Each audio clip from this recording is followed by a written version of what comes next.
उस गृहस्थ का सोच करना चाहिए जो मोहवश कर्म मार्ग का त्याग कर देता है। उस सन्यासी का सोच करना चाहिए जो दुनिया के प्रपंच में फंसा हुआ है और ज्ञान वैराग्य से हीन है। वानप्रस्थ वही सोच करने योग्य है जिसको तपस्या छोड़कर भोग अच्छे लगते हैं। सोच उसका करना चाहिए जो चुगलखोर है, बिना ही कारण क्रोध करने वाला है तथा माता पिता गुरु एवं भाई बंधुओं के साथ विरोध रखने वाला है। सब प्रकार से उसका सोच करना चाहिए जो दूसरों का अनिष्ट करता है, अपने ही शरीर का पोषण करता है और बड़ा भारी निर्दयी है, और वह तो सभी प्रकार से सोच करने योग्य है जो छल छोड़कर हरि का भक्त नहीं होता। कौशलराज दशरथ जी सोच करने योग्य नहीं है, जिनका प्रभाव 14 लोकों में प्रकट है। हे भरत, तुम्हारे पिता जैसा राजा तो ना हुआ है, ना है और ना होने का ही है। ब्रह्मा विष्णु शिव इंद्र और दिक्पाल सभी दशरथ जी के गुणों की कथाएं कहा करते हैं। हे तात, कहो उनकी बढ़ाई कोई किस प्रकार करेगा, जिनके श्री राम लक्ष्मण तुम और शत्रुघ्न सरीखे पवित्र पुत्र हैं। राजा सब प्रकार से बड़भागी थे, उनके लिए विषाद करना व्यर्थ है। यह सुन और समझकर सोच त्याग दो और राजा की आज्ञा सिर चढ़ाकर तदनुसार करो। राजा ने राजपद तुमको दिया है, पिता का वचन तुम्हें सत्य करना चाहिए, जिन्होंने वचन के लिए ही श्री रामचंद्र जी को त्याग दिया और राम विरह की अग्नि में अपने शरीर की आहुति दे दी। राजा को वचन प्रिय थे, प्राण प्रिय नहीं थे, इसलिए हे तात, पिता के वचनों को सत्य करो। राजा की आज्ञा सिर चढ़ाकर पालन करो, इसमें तुम्हारी सब तरह भलाई है। परशुराम जी ने पिता की आज्ञा रखी और माता को मार डाला। सब लोग इस बात के साक्षी हैं। राजा ययाति के पुत्र ने पिता को अपनी जवानी दे दी। पिता की आज्ञा पालन करने से उन्हें पाप और अपयश नहीं हुआ। जो अनुचित और उचित का विचार छोड़कर पिता के वचनों का पालन करते हैं, वे सुख और सुयश के पात्र होकर अंत में स्वर्ग में निवास करते हैं। राजा का वचन अवश्य सत्य करो, शोक त्याग दो और प्रजा का पालन करो। ऐसा करने से स्वर्ग में राजा संतोष पावेंगे और तुमको पुण्य और सुंदर यश मिलेगा, दोष नहीं लगेगा। यह वेद में प्रसिद्ध है और सभी शास्त्रों के द्वारा सम्मत है कि पिता जिसको दे वही राजतिलक पाता है। इसलिए तुम राज्य करो, ग्लानि का त्याग कर दो, मेरे वचन को हित समझकर मानो। इस बात को सुनकर श्री रामचंद्र जी और जानकी जी सुख पावेंगे और कोई पंडित इसे अनुचित नहीं कहेगा। कौशल्या जी आदि तुम्हारी सब माताएं भी प्रजा के सुख से सुखी होंगी। जो तुम्हारे और श्री रामचंद्र जी के श्रेष्ठ संबंध को जान लेगा, वह सभी प्रकार से तुमसे भला मानेगा। श्री रामचंद्र जी के लौट आने पर राज्य उन्हें सौंप देना और सुंदर स्नेह से उनकी सेवा करना। मंत्री हाथ जोड़कर कह रहे हैं, गुरु जी की आज्ञा का अवश्य ही पालन कीजिए। श्री रघुनाथ जी के लौट आने पर जैसा उचित हो तब फिर वैसा ही कीजिएगा। कौशल्या जी भी धीरज धरकर कह रही हैं, हे पुत्र, गुरु जी की आज्ञा पथ्य रूप है, उसका आदर करना चाहिए और हित मानकर उसका पालन करना चाहिए। काल की गति को जानकर विषाद का त्याग कर देना चाहिए। श्री रघुनाथ जी वन में हैं। महाराज स्वर्ग का राज्य करने चले गए और हे तात, तुम इस प्रकार कातर हो रहे हो। हे पुत्र, कुटुंब, प्रजा, मंत्री और सब माताओं के सबके एक तुम ही सहारे हो। विधाता को प्रतिकूल और काल को कठोर देखकर धीरज धरो। माता तुम्हारी बलिहारी जाती है। गुरु की आज्ञा को सिर चढ़ाकर उसी के अनुसार कार्य करो और प्रजा का पालन कर कुटुंबियों का दुख हरो। भरत जी ने गुरु के वचनों और मंत्रियों के अनुमोदन को सुना, जो उनके हृदय के लिए मानो चंदन के समान शीतल थे। फिर उन्होंने शील, स्नेह और सरलता के रस में सनी हुई माता कौशल्या की कोमल वाणी सुनी। सरलता के रस में सनी हुई माता की वाणी सुनकर भरत जी व्याकुल हो गए। उनके नेत्र कमल आंसू बहाकर हृदय के विरह रूपी नवीन अंकुर को सींचने लगे। उनकी वह दशा देखकर उस समय सबको अपने शरीर की सुध भूल गई। तुलसीदास जी कहते हैं, स्वाभाविक प्रेम की सीमा श्री भरत जी की सब लोग आदर पूर्वक सराहना करने लगे।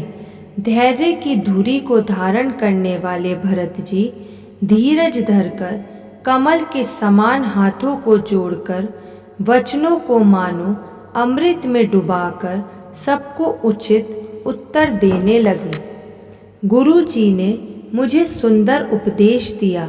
फिर प्रजा, मंत्री आदि सभी को यही सम्मत है।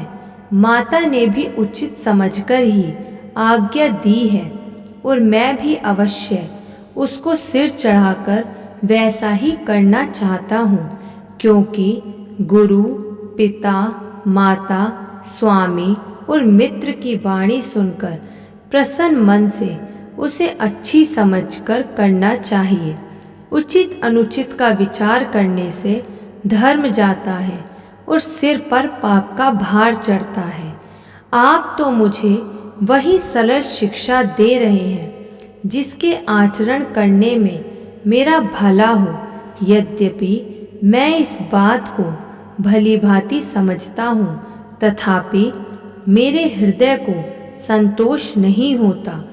अब आप लोग मेरी विनती सुन लीजिए और मेरी योग्यता के अनुसार मुझे शिक्षा दीजिए।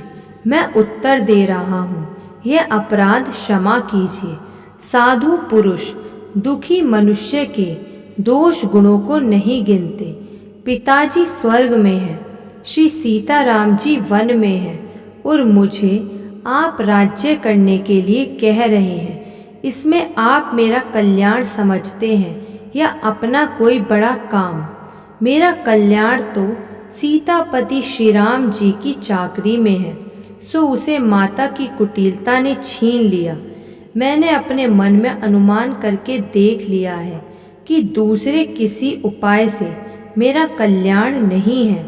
यह शोक का समुदाय राज्य लक्ष्मण, श्री रामचंद्र जी और सीता जी के चरणों को देखे बिना किस गिनती में है? इसका क्या मूल्य है? जैसे कपड़ों के बिना गहनों का बोझ व्यर्थ है, वैराग्य के बिना ब्रह्म विचार व्यर्थ है।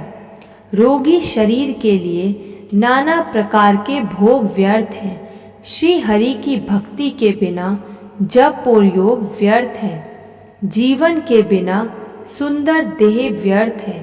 वैसे ही श्री रघुनाथ जी के बिना मेरा सब कुछ व्यर्थ है। मुझे आज्ञा दीजिए, मैं श्री राम जी के पास जाऊं। एक ही निश्चय पूर्वक मेरा हित इसी में है और मुझे राजा बनाकर आप अपना भला चाहते हैं।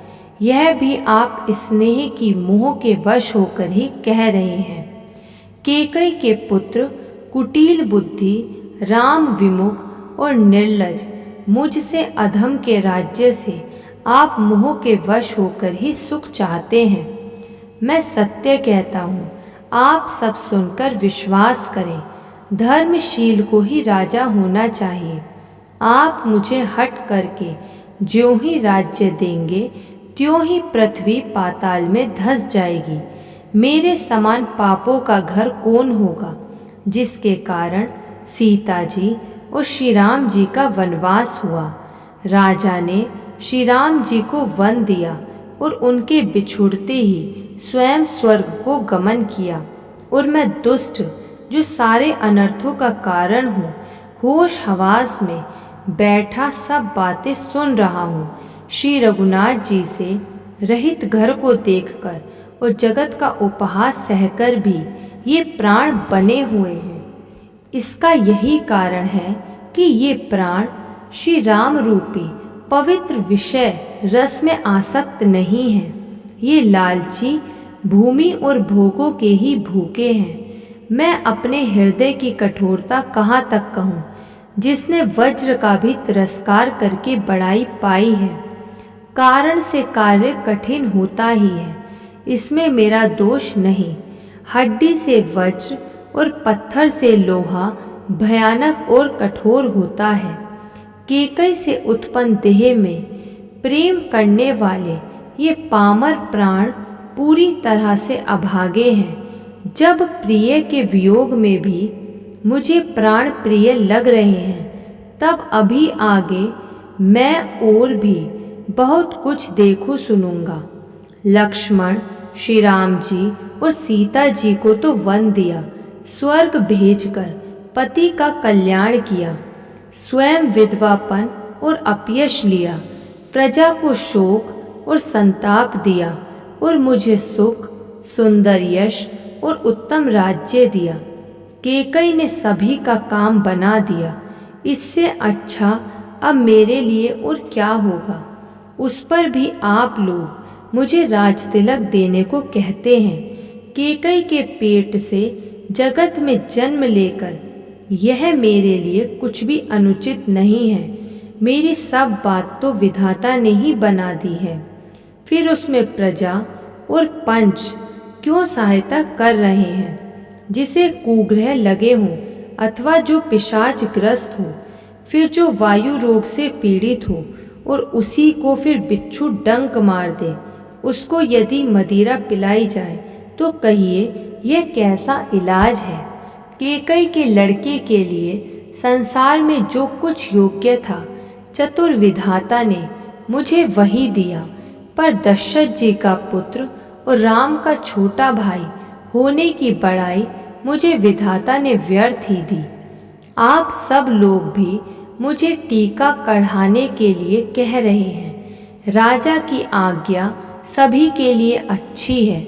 मैं किस किस को किस किस प्रकार से उत्तर दूं, जिसकी जैसी रुचि हो आप लोग सुखपूर्वक वही कहें। मेरी कुमाता केकई समेत मुझे छोड़कर कहिए, और कौन कहेगा कि यह काम अच्छा किया गया। जड़ चेतन जगत में मेरे सिवा और कौन है, जिसको श्री सीताराम जी प्राणों के समान प्यारे ना हो। जो परम हानि है उसी में सबको बड़ा लाभ दिख रहा है। मेरा बुरा दिन है, किसी को दोष नहीं। आप सब जो कुछ कहते हैं सो सब उचित ही है, क्योंकि आप लोग संशय, शील और प्रेम के वश हैं। श्री रामचंद्र जी की माता बहुत ही सरल हृदय हैं और मुझ पर उनका विशेष प्रेम है। इसलिए मेरी दीनता देखकर वे स्वाभाविक स्नेहवश ही ऐसा कह रही हैं। गुरु जी ज्ञान के समुद्र हैं, इस बात को सारा जगत जानता है। जिनके लिए विश्व हथेली पर रखे हुए बेर के समान हैं, वे भी मेरे लिए राज तिलक का साज सज रहे हैं। सत्य है, विधाता के विपरीत होने पर सब कोई विपरीत हो जाते हैं। श्री रामचंद्र जी और सीता जी को छोड़कर जगत में कोई यह नहीं कहेगा कि इस अनर्थ में मेरी सम्मति नहीं है। मैं उसे सुखपूर्वक सुनूंगा और सहूंगा, क्योंकि जहाँ पानी होता है वहाँ अंत में कीचड़ होता ही है। मुझे इसका डर नहीं है कि जगत मुझे बुरा कहेगा और ना मुझे परलोक का ही सोच है। मेरे हृदय में तो बस एक ही दुस्साह दावानल धधक रहा है कि मेरे कारण श्री सीताराम जी दुखी हुए। जीवन का उत्तम लाभ तो लक्ष्मण ने पाया, जिन्होंने सब कुछ तजकर श्री राम जी के चरणों में मन लगाया। मेरा जन्म तो श्री राम जी के वनवास के लिए ही हुआ था। मैं अभागा झूठ मूठ क्या पछताता हूँ। सबको सिर झुकाकर मैं अपनी दारुण दीनता कहता हूँ, श्री रघुनाथ जी के चरणों के दर्शन किए बिना मेरे जी की जलन ना जाएगी। मुझे दूसरा कोई उपाय नहीं सूझता। श्री राम जी के बिना मेरे हृदय की बात कौन जान सकता है। मन में एक ही निश्चय पूर्वक यही है कि प्रातःकाल प्रभु श्री राम जी के पास चल दूंगा। यद्यपि मैं बुरा हूँ और अपराधी हूँ और मेरे ही कारण यह सब उपद्रव हुआ है, तथापि श्री राम जी मुझे शरण में सम्मुख आया हुआ देखकर सब अपराध क्षमा करके मुझ पर विशेष कृपा करेंगे। श्री रघुनाथ जी शील, संकोच, अत्यंत सरल स्वभाव, कृपा और स्नेह के घर हैं। श्री राम जी ने कभी शत्रु का भी अनिष्ट नहीं किया। मैं यद्यपि टेढ़ा हूँ, पर हूँ तो उनका बच्चा और गुलाम ही।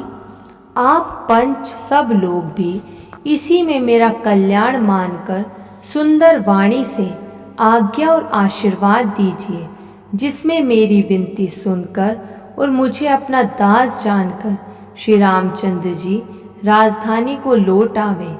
यद्यपि मेरा जन्म कुमाता से हुआ है और मैं दुष्ट और सदा दोषयुक्त भी हूँ, तो भी मुझे श्री राम जी का भरोसा है कि वे मुझे अपना जानकर त्यागेंगे नहीं। भरत जी के वचन सबको प्यारे लगे, मानो वे श्री राम जी के प्रेम रूपी अमृत में पगे हुए थे। श्री राम वियोग रूपी भीषण विष से सब लोग जले हुए थे। वे मानो बीज सहित मंत्र को सुनते ही जाग उठे। माता, मंत्री, गुरु, नगर के स्त्री पुरुष सभी स्नेह के कारण बहुत ही व्याकुल हो गए। सब भरत जी को सराह सराह कर कहते हैं कि आपका शरीर श्री राम प्रेम की साक्षात मूर्ति ही है।